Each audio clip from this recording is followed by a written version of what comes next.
مباراة اليوم لا تقبل القسم على الاثنين. مباراة ستكون من العيار الثقيل، من سينتصر، من سيغلب، من سيتأهل، ومن سيخرج من هذه البطولة، بطولة آسيا للناشئين.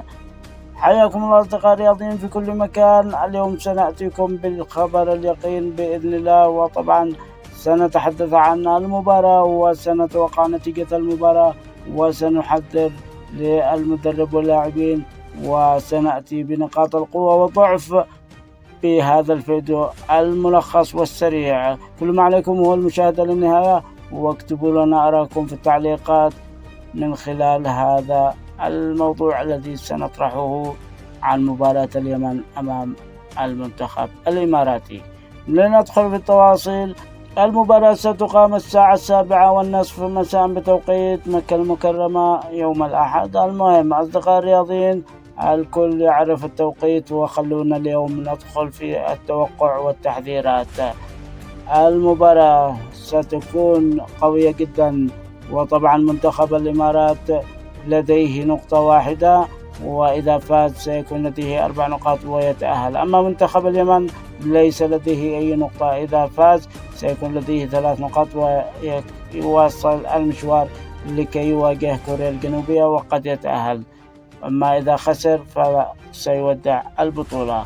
إذن التحذير للاعبين بأن يلعبوا بانضباط وتمريرات قصيرة وعدم الاستعجال والارتباك.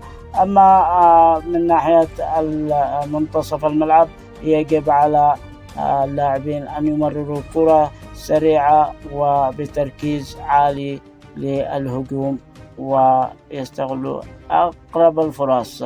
أما عن الدفاع فيجب على الدفاع أن يلعب بخطوط متأخرة ويكون متماسك لكي يصد الهجمات الإماراتية، لأن منتخب الإمارات لديه هجوم قوي ودائما يكون لديه المهارات.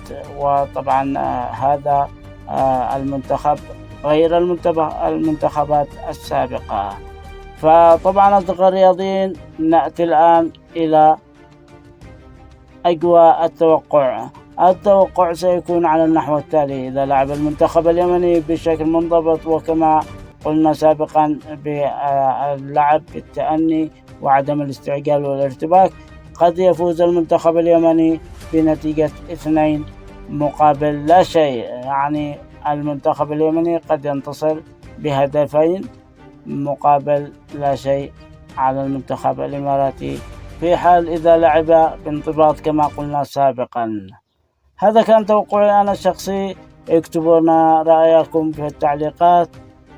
من سيفوز برأيكم؟ هل اليمن أم الإمارات؟ وكم تتوقعون الأهداف؟